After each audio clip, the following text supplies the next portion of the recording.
রাধে রাধে বন্ধুরা। তো এই দেখো, আমি ঘরের চালের উপর উঠেছি, আশা করি বোঝাই যাচ্ছে। তো এটা কিন্তু ঘরের চালের উপর থেকে যে গাছগুলো দেখাচ্ছি এগুলো নিচ থেকে উঠেছে। দেখে মনে হচ্ছে না যে যেন ঘরের চালের পাশে কোনো টব বসিয়ে দিয়েছে আর সেখান থেকে গাছগুলো হয়েছে। কত সুন্দর ঝাঁকড়া গাছ, হ্যাঁ। আর এই দেখো, এটাকে কি বলে বলো তো, তোমরা কেউ জানা থাকলে বলবে। আমি যতদূর জানি এটাকে মেক্সিকো সানফ্লাওয়ার বলে।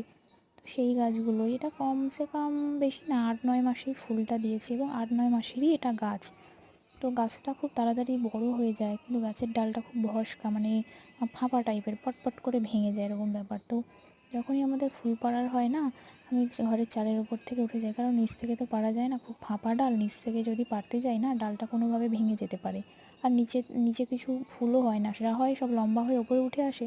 তো যা হয়েছে সব ওপরেই হয়েছে। যখনই ফুল পাড়ার হয় তখন আমি ঘরের চালের উপর উঠে যাই আর ফুলটা পেড়ে নিই। তো ইস কী সুন্দর দেখো, সেটাই দেখাচ্ছি। এর আবার দু রকম টাইপের আছে। আমরা একটা দেখেছি, আমাদেরই সেম গাছেই হয়েছিল, একটা কালো, ভিতরটা কালো, আর এটা দেখছি ভিতরটা হলুদ। জানি না দু রকম হতে পারে। এই দেখো কত সুন্দর লাগছে। আমি ঘরের চালের উপরে একটু কেত্তা মারছিলাম দেখে দেখে। তারপর আমার মা ডাকছিল, নাম নাম নাম, রোদের মধ্যে ওপরে উঠেছিস, নাম নাম। আমি একটু দেখিয়ে দিলাম। আমাকে দেখাবো না তা কখনো হয়? আমাকেও দেখো তোমরা।